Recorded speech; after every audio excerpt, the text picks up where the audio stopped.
las tradiciones que a veces bíblicamente parece que son incorrectas, ¿verdad? Porque el Señor Jesucristo, cuando estuvo aquí en la tierra, le dijo a los fariseos, ¿verdad? Por sus tradiciones han invalidado la palabra de Dios. Y parece que a veces las tradiciones tienen una connotación errónea o una connotación mala. Y la verdad es que las tradiciones no son buenas ni malas, hermanos. Las tradiciones son. Y los seres humanos tenemos la tendencia a establecer tradiciones. Siempre tenemos esa tendencia. Cuando empezamos a hacer algo que repetimos y repetimos constantemente, se convierte en una tradición. Yo les comentaba en algún momento, mi abuela tenía sus tradiciones, mi mamá tenía sus tradiciones. Todos los años mi mamá, recuerdo cuando yo era niño, hacía una posada, ¿no? Ya en diciembre, y casi cada año hacía esta posada. Ya cuando crecimos lo dejó de hacer, pero esa era una tradición en mi familia. Las tradiciones no son buenas ni malas, hermano, simplemente nosotros las hacemos. Los seres humanos somos los que le damos esa connotación a las tradiciones. Si nosotros ponemos nuestra fe en las tradiciones, si nosotros ponemos a la tradición por encima de lo que dice la palabra de Dios, pues hermanos, nos estamos equivocando en la tradición. Pero si estas tradiciones apoyan lo que dice la palabra de Dios, pues esas tradiciones son correctas. Y esto se los digo, hermanos, porque hay una tradición de todas las familias que estamos perdiendo las familias, o que las familias en general están perdiendo, que es esta tradición de la comida familiar. Es una tradición, yo recuerdo mi mamá que ella cuando éramos chicos buscaba siempre, ¿no?, que comiéramos todos juntos o que cenáramos todos juntos la mayoría de las veces posible. Ella buscaba que,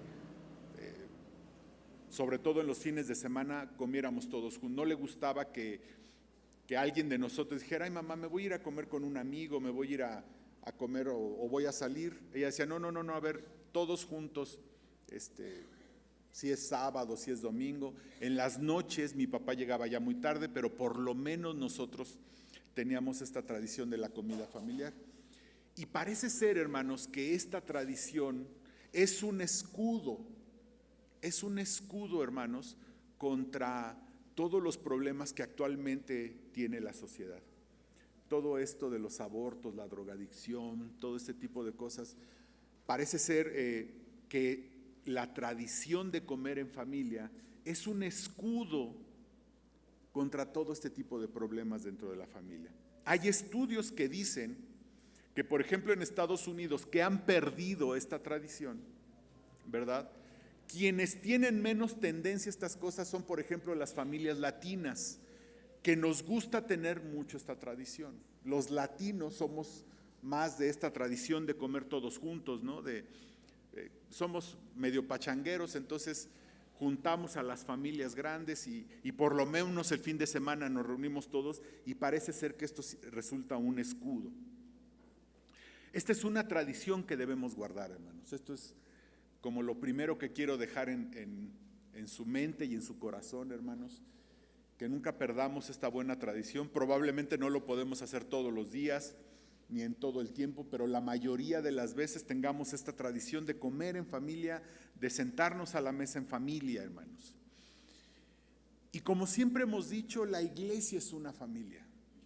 La iglesia es una familia. Nosotros, a veces, esta familia que es la iglesia se vuelve más importante que nuestra propia familia carnal. Esta familia que tenemos en la iglesia, mis hermanos, la hermandad que tenemos aquí, puede hacerse más importante y más fuerte que nuestra familia carnal. Y qué curioso que esta familia, hermanos, la familia de la iglesia, la familia que somos la iglesia, Dios nos ha dado una comida familiar.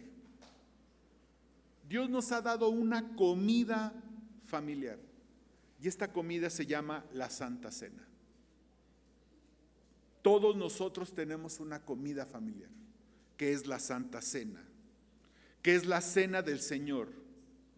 Y este es el tema que va a hablar Pablo ahora en 1 Corintios 11, a partir del versículo 17 y hasta el versículo 34. La cena del Señor es el tema de este pasaje bíblico del que nos va a escribir ahora Pablo. La cena del Señor, y lo que Pablo nos va a decir es que la cena del Señor es algo mucho, mucho, mucho más importante de lo que nosotros hemos pensado. Después de estudiar este pasaje, hermanos, en mi corazón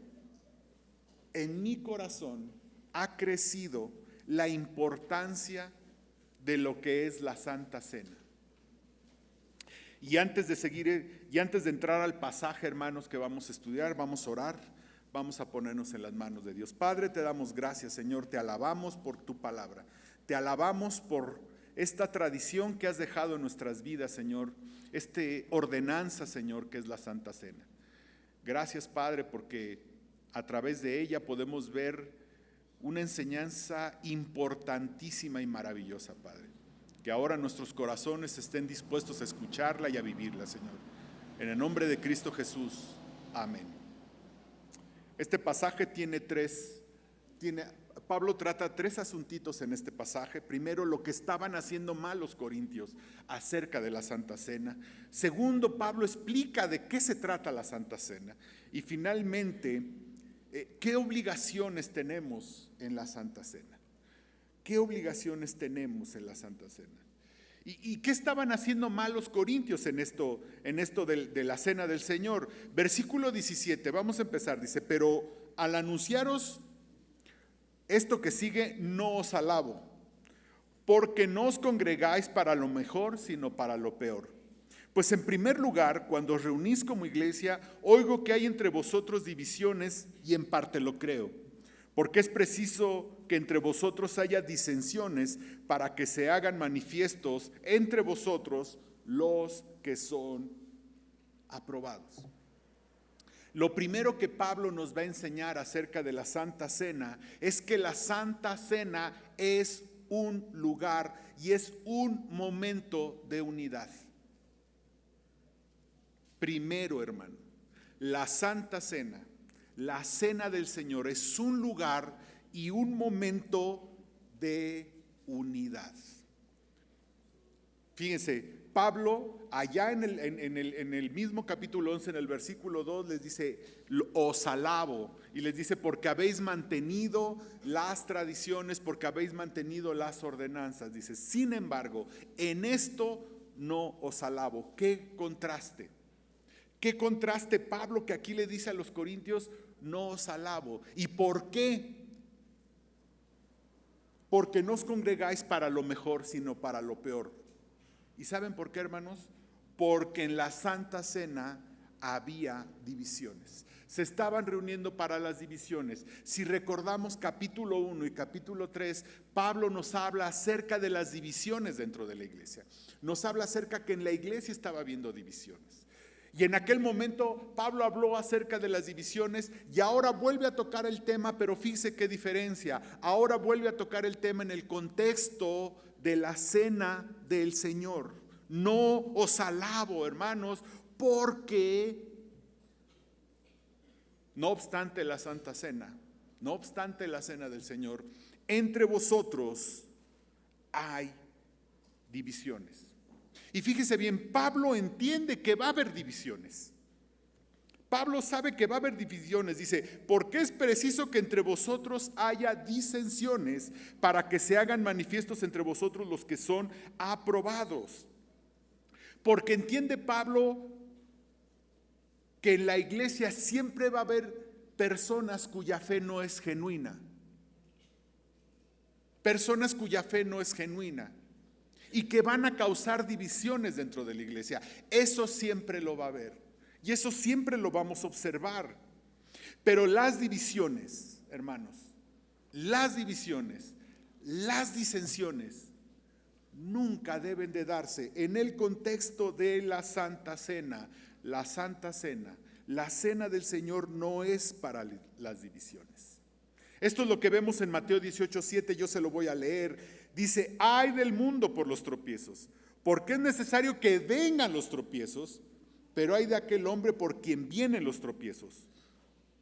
Habrá problemas, habrá divisiones, pero lo que dice Pablo, pero cuidado, que no sean por causa tuya. No en el contexto de la Santa Cena. Les dice Pablo: no os alabo. Pablo les está diciendo: no os alabo. La Santa Cena, hermanos, la cena del Señor es para la unidad.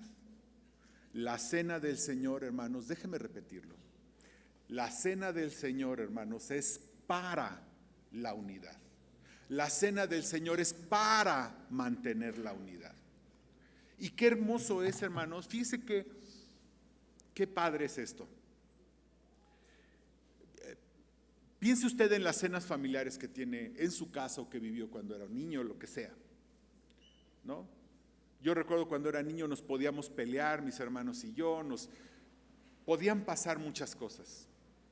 Pero a la hora de que nos sentábamos a la mesa, teníamos que arreglar nuestras diferencias, forzosamente. No nos podíamos sentar enojados, no nos podíamos sentar divididos. Y si no nos arreglábamos, mi mamá hacía que nos arregláramos. O sea, mi mamá establecía que nos teníamos que arreglar. Ya no podíamos seguir enojados, ya no podíamos seguir molestos, ¿verdad? Nos teníamos que arreglar. ¿Qué pasaba en Corintio, hermanos? ¿Qué era lo que pasaba en Corintio? Perdón, nada más antes. Como les decía, teníamos que arreglarnos. Entonces, la cena del Señor es para la unidad. Nos tiene que llevar a la unidad. Esto es lo que tiene que pasar. También la Santa Cena es un lugar de servicio sacrificado. Es un lugar de sacrificio. Fíjese, versículo 20. Cuando pues os reunís vosotros, esto es a comer la cena del Señor. Cuando pues os reunís vosotros, esto no es comer la cena del Señor, porque al comer cada uno se adelanta a tomar su propia cena, y uno tiene hambre y otro se embriaga. ¿Qué pues? ¿No tenéis casa en que comáis y bebáis? ¿O menospreciáis la iglesia de Dios y avergonzáis a los que no tienen nada? ¿Qué os diré? ¿Os alabaré? En esto, dice Pablo, no os alabo. Durante los primeros años, los primeros siglos del cristianismo, las iglesias tomaron una costumbre que ellos le llamaban una fiesta de amor o una fiesta ágape. ¿De qué se trataba, hermanos? Que los hermanos hacían una comida, ¿sí? Hacían una comida, cada quien, lo que a veces hacemos, ¿verdad? Cada hermano trae comida, ¿verdad? Y entonces hacían una comida, déjenme decirlo, una social, ¿no? Como a veces hacemos, y comían los hermanos todos juntos, y terminaban esta fiesta de amor, este convivio lo terminaban con la cena del Señor. El gran problema, hermanos, es que nuestros hermanos de Corinto ponían el enfoque en la cena, ponían el enfoque en el banquete, ponían el enfoque en la comida y no en el propósito de la reunión. La Santa Cena no es el banquete, hermano, es lo que ésta representa. ¿Sí? Ellos podían celebrar la cena del Señor, pero no había la sustancia de lo que tenía que suceder. Estos hermanos tenían un enfoque en su propia carne, tenían un enfoque en su propio egoísmo, tenían un enfoque, y como hemos venido diciéndolo a través de estas predicaciones, tenían un enfoque materialista de esta cena. Comían, tenían ese enfoque de autosatisfacción en lugar de entender lo que esto representaba. Lo que representaba la cena del Señor. Tenía un enfoque carnal y no espiritual. Pablo les dice, en esto no os alabo, porque su enfoque es completamente carnal. Su enfoque es en la comida, su enfoque es en satisfacerse, su enfoque es en hacer las cosas de acuerdo a su carne.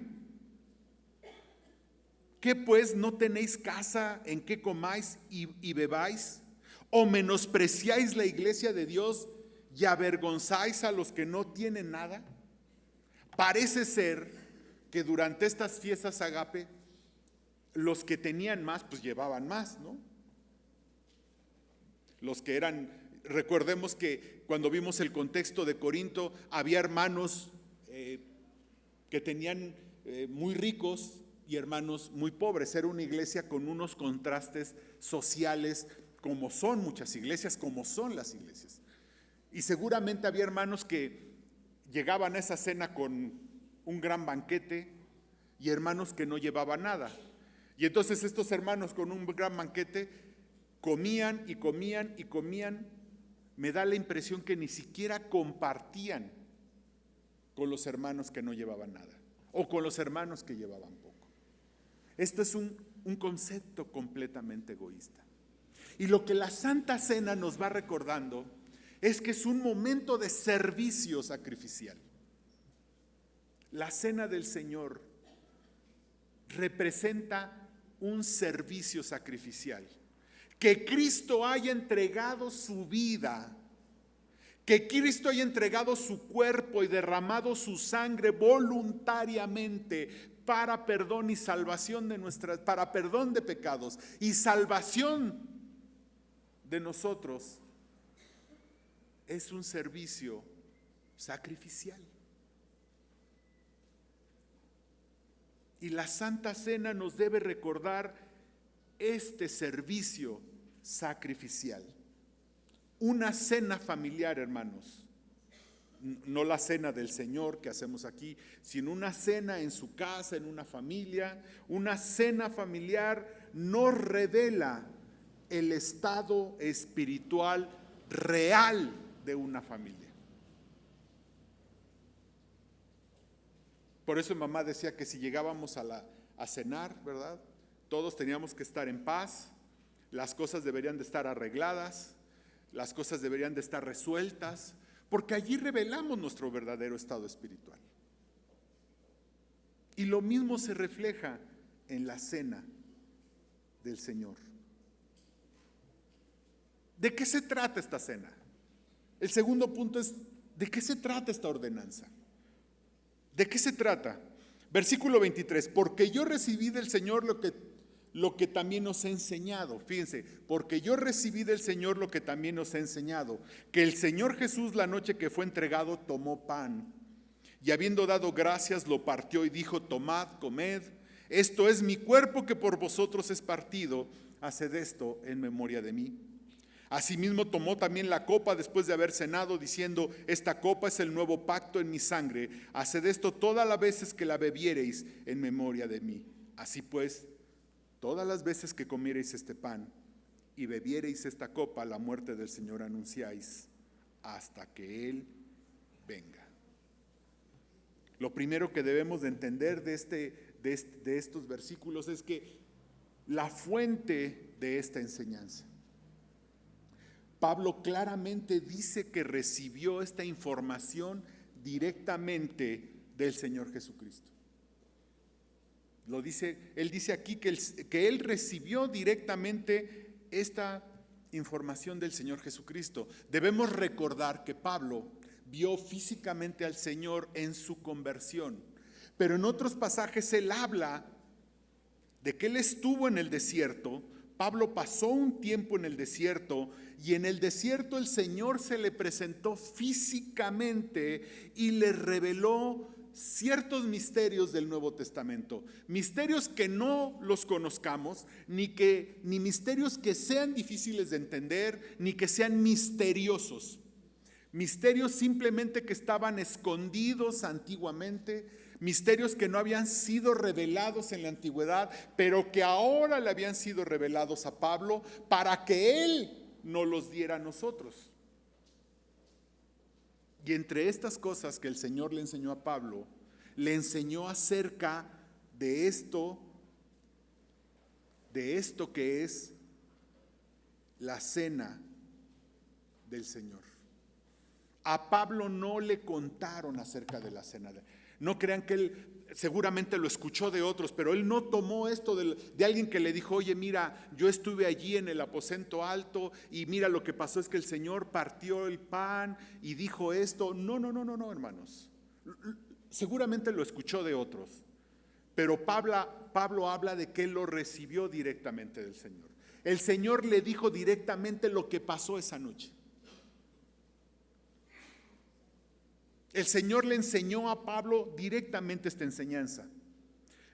Por lo que dice Pablo, parece ser, más o menos él pasó 40 días, cerca de 40 días en el desierto con el Señor, platicando directamente con el Señor. Y entre todas las cosas que Cristo le enseñó a Pablo, los 7 misterios del Nuevo Testamento y todas las cosas que Cristo le enseñó a Pablo, una de estas cosas, hermanos, fue la cena del Señor. Qué curioso. El Señor le pudo haber hablado de muchas más cosas. Le pudo haber hablado de muchos problemas que iban a presentarse en un futuro. Le pudo haber hablado del aborto, le pudo haber hablado, no sé, pienso en tantas cosas que el Señor le pudo haber hablado a Pablo,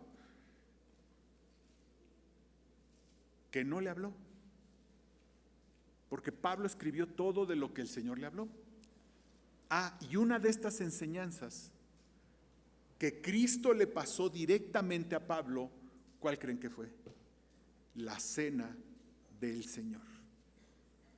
Debe de llamarnos la atención que en 40 días,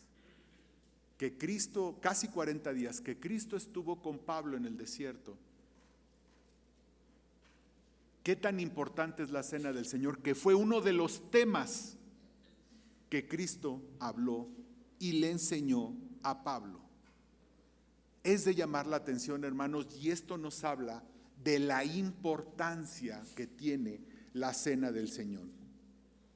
Y muchas veces no entendemos la importancia ni la profundidad. Tal vez por esto, hermanos, el mundo se ha infiltrado en la iglesia.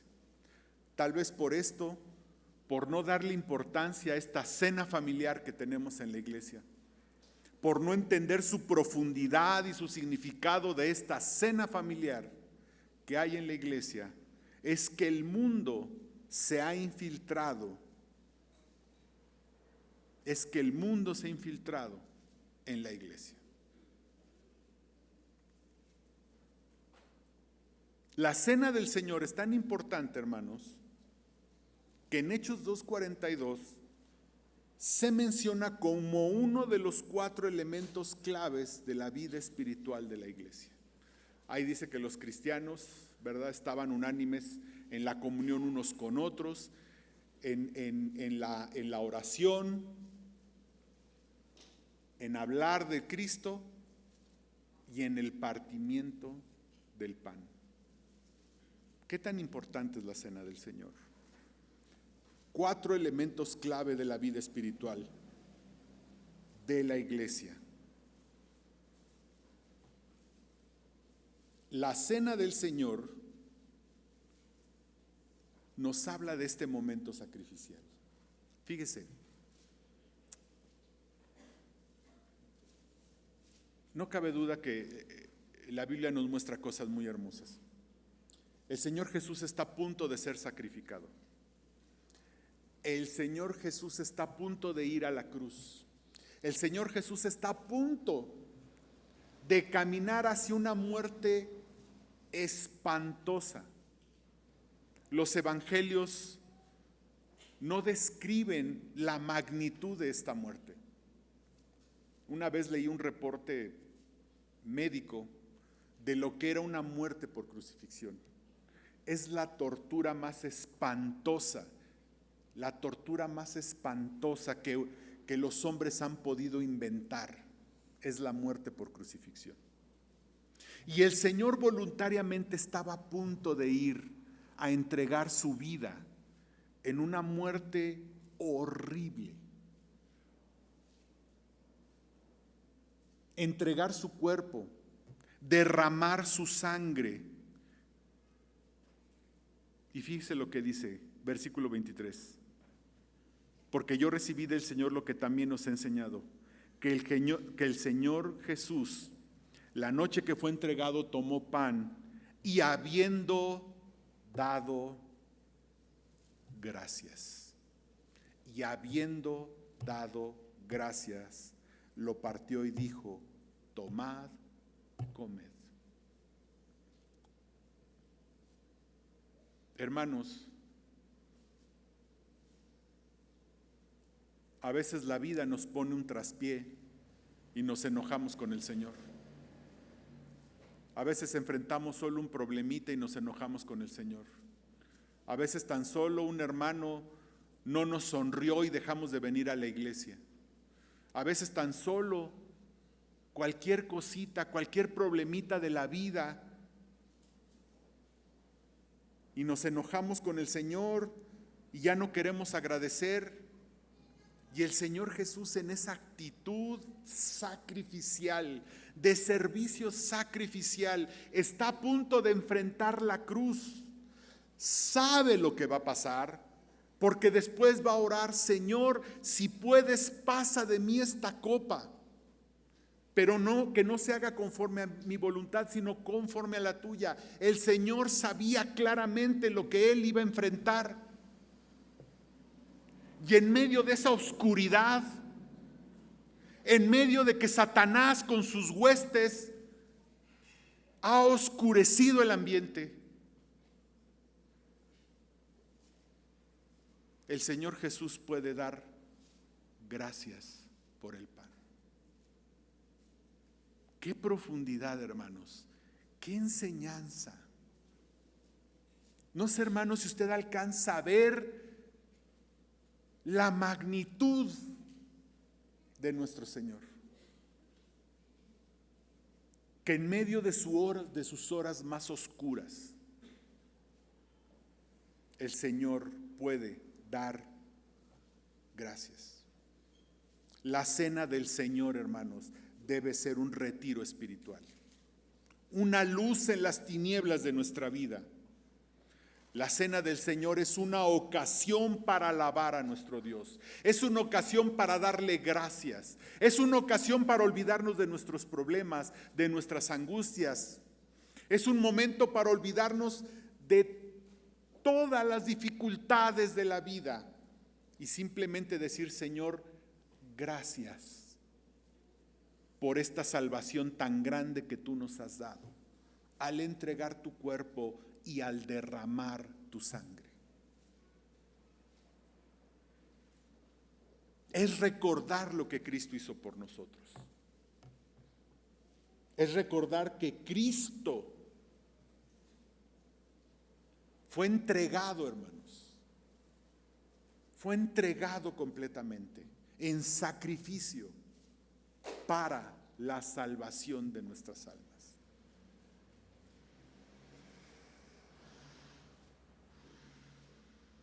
Tomad, comed, esto es mi cuerpo que por vosotros es partido.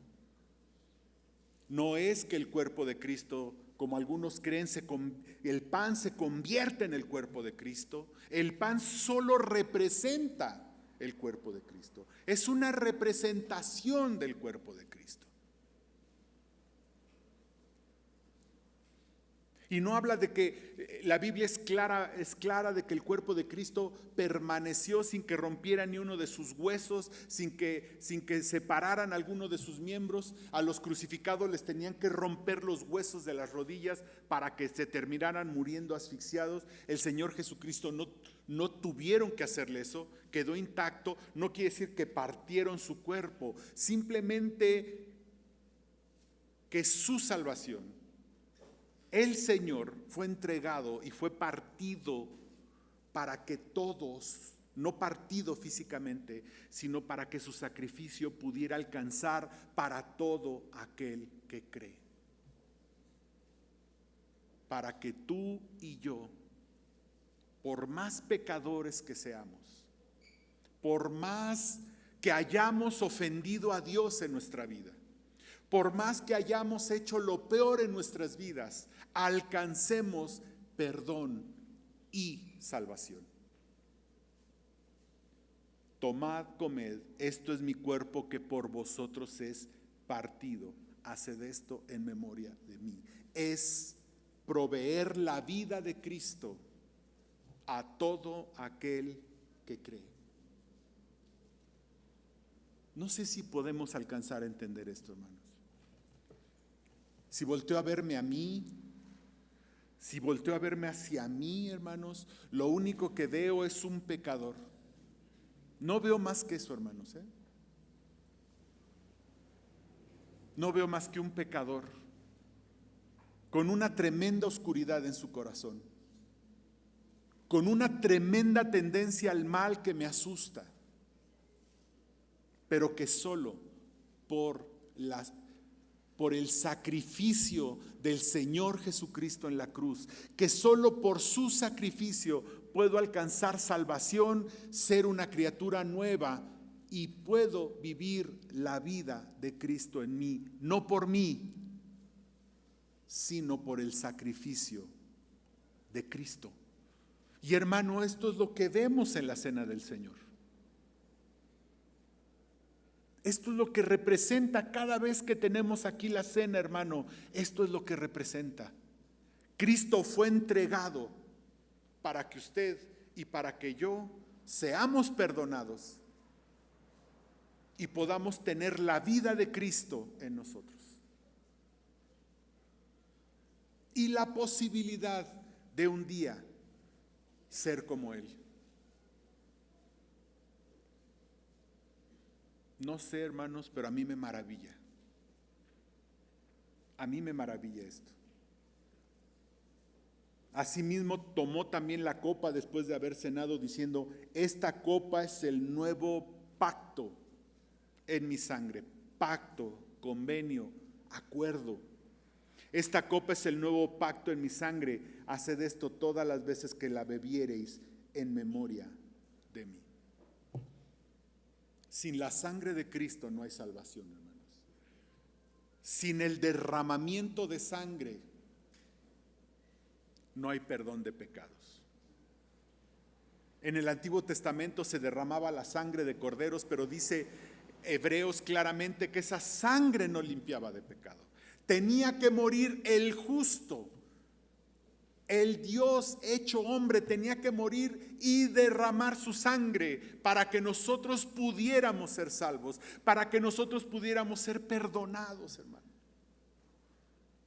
Esa sangre tenía que ser derramada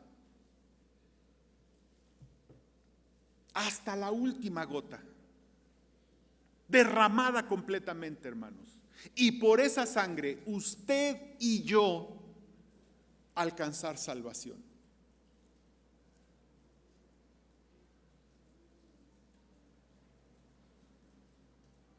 Esta copa es el nuevo pacto en mi sangre. Haced esto todas las veces que la bebiereis en memoria de mí. Así pues, todas las veces que comiereis este pan y bebiereis esta copa, la muerte del Señor anunciáis hasta que Él venga. Y cada vez que lo hacemos, hermanos, estamos anunciando la muerte del Señor. Estamos anunciando que Cristo murió en una cruz y fue entregado para que usted y yo tengamos la posibilidad de vivir su vida, de ser como Él, y tengamos la posibilidad de alcanzar salvación. Nosotros, si nunca abrimos nuestra boca, hermanos, por lo menos predicamos al Señor 2 veces. Todos los cristianos, si nunca abrimos la boca, por lo menos predicamos al Señor 2 veces. La primera es en nuestro bautismo. Claramente dice Romanos 6 que el bautismo es una representación de la muerte y resurrección de Cristo. En el bautismo nosotros anunciamos la muerte y resurrección de Cristo. Y en la cena del Señor, cada vez que la celebramos, hermano, anunciamos la muerte del Señor. Y estamos predicando al Señor. Estamos predicando la salvación en Cristo con su muerte.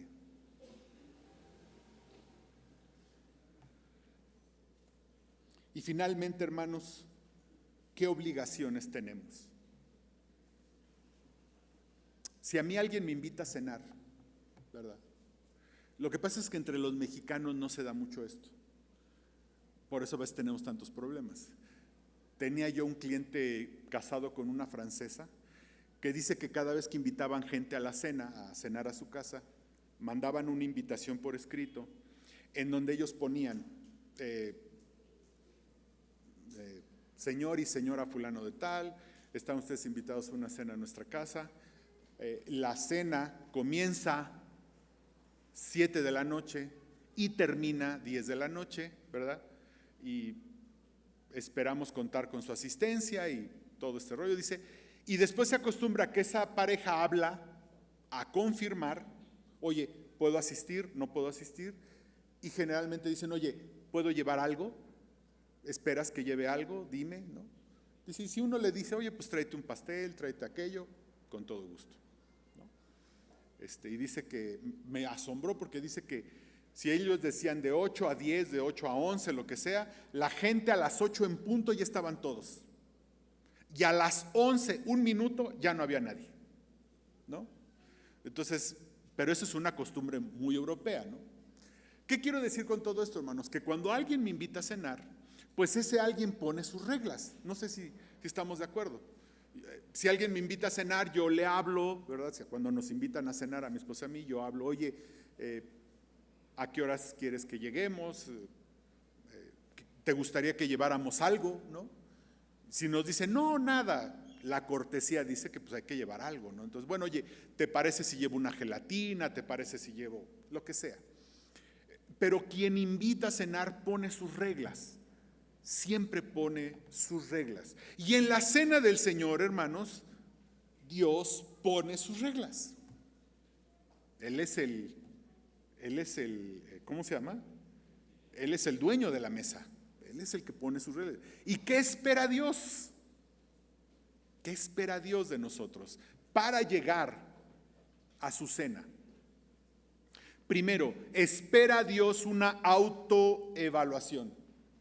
Lo primero que Dios espera de nosotros es una autoevaluación. De manera que cualquiera que comiere este pan y bebiere esta copa del Señor indignamente, será culpado del cuerpo y de la sangre del Señor. Por tanto, pruébese cada uno a sí mismo y coma así del pan y beba de la copa, porque el que come y bebe indignamente, sin discernir el cuerpo del Señor, juicio bebe y come para sí. Por lo cual hay muchos enfermos y debilitados entre vosotros y muchos duermen. Este pasaje no dice que solamente participan los que son dignos, porque hermanos, ni usted ni yo ni nadie somos dignos de sentarnos a la mesa del Señor. Nadie somos dignos. Lo que dice es si alguno come y bebe indignamente. Si ustedes se acuerdan de sus clases de gramática, de ahí porque siempre les digo a mis hermanos que para leer la Biblia hay que aprender un poco de gramática. Ustedes sabrán que el adverbio indignamente es un adverbio y califica al verbo. ¿Qué verbo está calificando? Perdón por la clase. Come y bebe indignamente.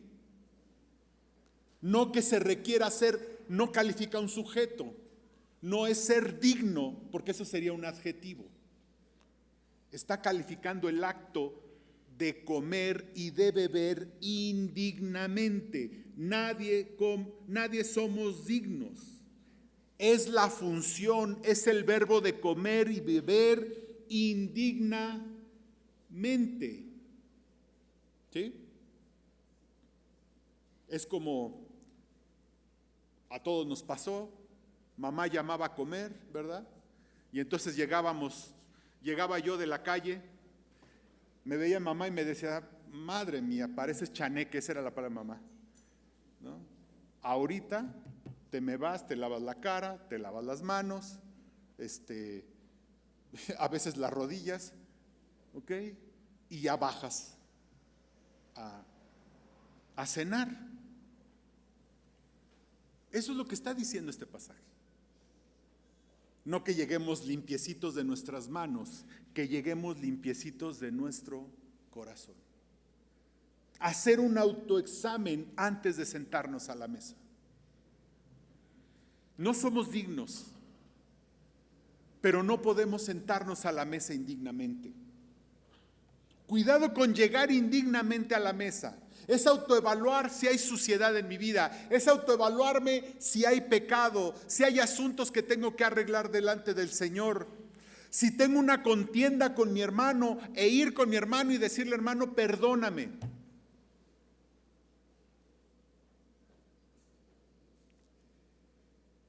Y después de haber arreglado mi pecado con Dios, después de haber arreglado mi pecado con mi hermano, sentarme a la mesa de Dios. Es hacer un autoexamen. Y cuidado, hermano, con llegar indignamente.